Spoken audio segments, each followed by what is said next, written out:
श्री सद्गुरु महाराज की जय।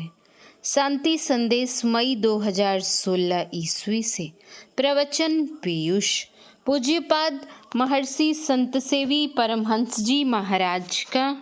यह प्रवचन महर्षि में ही परमहंस जी महाराज की 108वीं जयंती के सुअवसर पर दिनांक 15/5/1992 ईस्वी के सत्संग में हुआ था। संपादक मंगल मूर्ति सतगुरु मिलवै सर्वाधार, मंगलमय मंगल करण विनवो बारंबार।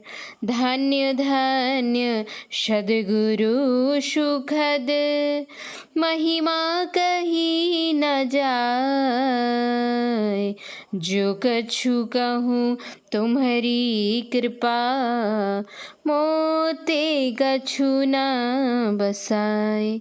आदरणीय सज्जन वृंद तथा आदरणीय माताओं एवं भक्तिमती बहनों, विद्वजन का कथन है, बिना कारण के कार्य नहीं होता। आज यहाँ इतने लोगों का समूह जो यत्र तत्र से एकत्र हुआ है, इसका क्या कारण है? इसका कारण है हम लोग प्रातः स्मरणीय परम पूज्य अनंत श्री विभूषित संत सद्गुरु महाराज की 108वीं जयंती मनाने के लिए समवेत हुए हैं।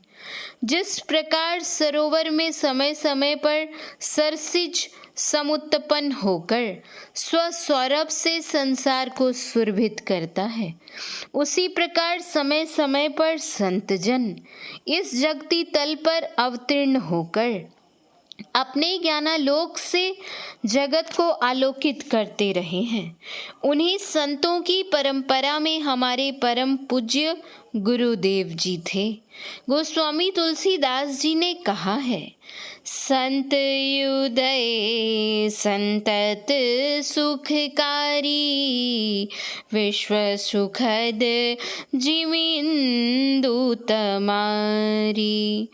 जिस तरह चंद्र और सूर्य विश्व कल्याण के लिए उदित होते हैं, उसी प्रकार संतों का उदय जन मंगल के लिए हुआ करता है।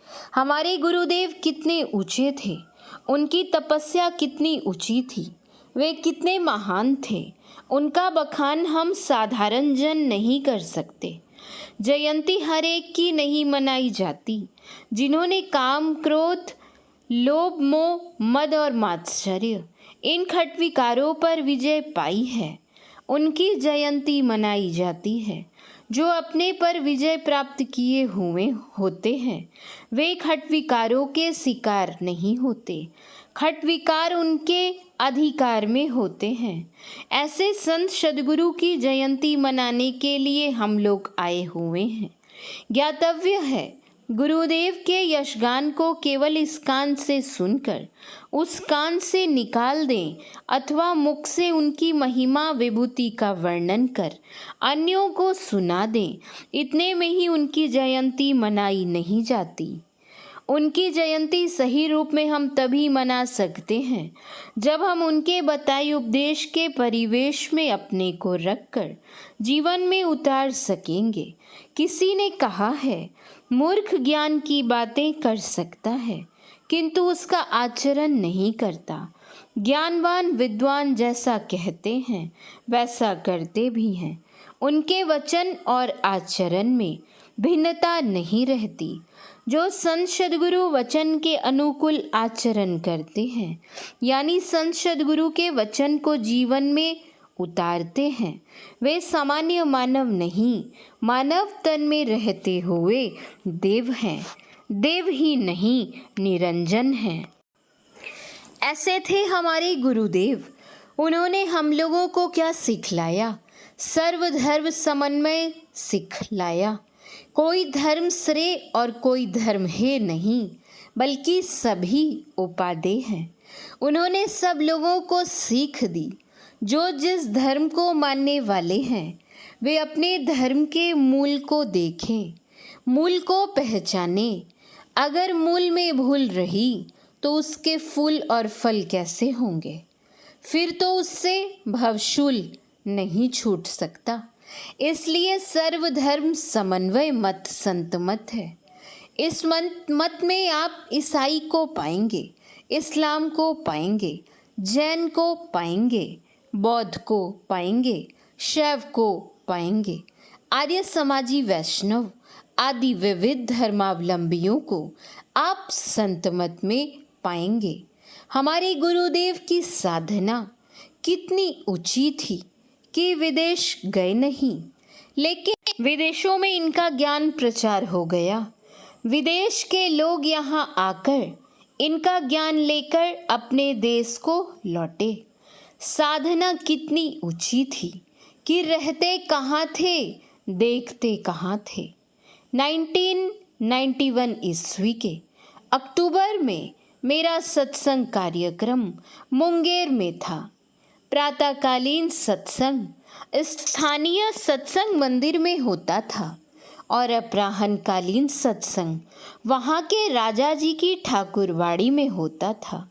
अपराह्न काल के सत्संग में काफ़ी भीड़ रहती थी। उसमें एक प्रोफेसर साहब आए हुए थे जिनका नाम था श्री शिवचंद्र बाबू। वे दीक्षित तो नहीं हैं, लेकिन गुरु महाराज के प्रति श्रद्धा रखते हैं। बहुत अच्छे सज्जन हैं। मैंने कहा, प्रोफेसर साहब, सत्संग में आप भी कुछ कहिए। उन्होंने अपने प्रवचन के क्रम में गुरुदेव संबंधित एक आप बीती बात बताई। वे कॉलेज के काम से भागलपुर विश्वविद्यालय आए हुए थे।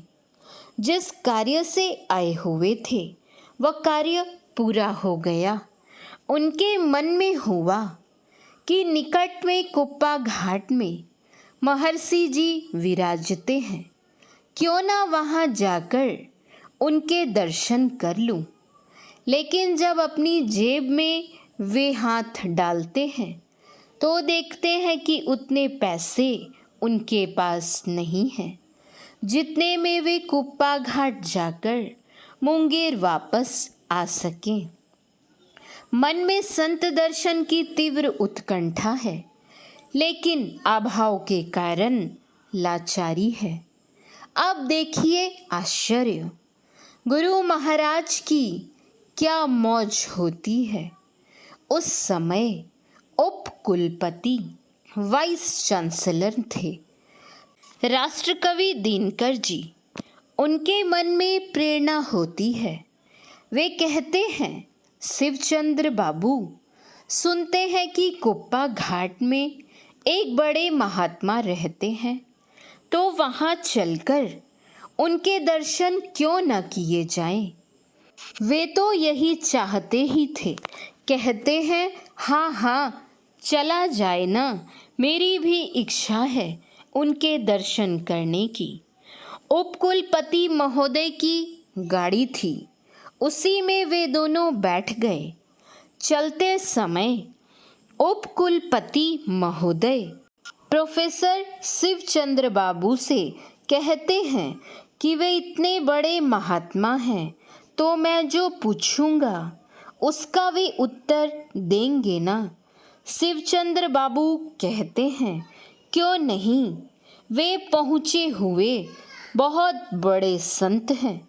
उपकुलपति महोदय ने कहा, 1 2 3 4 5 6 7 इन 7 प्रश्नों को पूछूंगा, देखूं वे क्या उत्तर देते हैं। उपकुलपति महोदय और प्रोफेसर साहब दोनों सज्जन कुप्पा घाट आश्रम पधारे। उस समय परम पूज्य गुरुदेव जी बैठे हुए थे। दोनों सज्जनों ने परम पूज्य गुरुदेव को प्रणाम कर अपना अपना परिचय दिया। गुरुदेव का आदेश पाकर दोनों सज्जन बैठ गए। कुशल समाचार हुआ। कुलपति महोदय की जेब में लिखे हुए 7 प्रश्न वैसे ही थे जैसे गरुड़ जी के मन में काकभुसुंडी जी से पूछने के 7 प्रश्न थे। विचारणीय विषय है कि गरुड़ जी को तो काकभुसुंडी जी से पूछना भी पड़ा था, लेकिन गुरु महाराज की ऐसी महिमा कि अपनी अंतर्यामिता के कारण आपने उनके 7 प्रश्नों के उत्तर बिना कुछ पूछे ही दे दिए। उनके प्रश्न उनकी जेब में ही पड़े रहे। इन प्रश्नों के उत्तर भी कैसे? क्रमबद्धता के साथ। इस प्रकार की अनेक घटनाएं हैं जिनकी चर्चा समयाभाव के कारण संभव नहीं। वे कितने महान थे, कौन बता सकते हैं। उन्होंने मुझे पाला पोसा, लिखाया पढ़ाया, शिक्षा दीक्षा दी। 1939 ईस्वी में उनके संपर्क में मैं आया। जैसे कुम्हार मिट्टी को थोप थाप कर बर्तन बनाता है, उसी प्रकार गुरुदेव ने मुझे ठोक ठाक कर गढ़ने की कृपा की। आपने अपनी अंतर्दृष्टि से मेरे भावी जीवन को देखा और अपनी दूरदर्शिता के आधार पर 2 प्रकार की दस्तावेज लिखकर रजिस्ट्री कर दी। प्रथम दस्तावेज में उन्होंने लिखने की कृपा की, हमारी सारी चल तथा अचल संपत्ति के ये उत्तराधिकारी होंगे, और दूसरी दस्तावेज में उन्होंने लिखा कि ये हमारे भावी उत्तराधिकारी होंगे और मेरा कोई दूसरा उत्तराधिकारी नहीं है, क्योंकि मैं अन्य किसी और को उत्तराधिकारी नहीं मानता हूँ। श्री सद्गुरु महाराज की जय। महर्षि संत सेवी परमहंस जी महाराज के प्रवचन का कुछ अंश पढ़ा गया है। श्री सद्गुरु महाराज की जय। श्री सद्गुरु महाराज की जय। श्री सद्गुरु महाराज की जय। जय गुरु महाराज।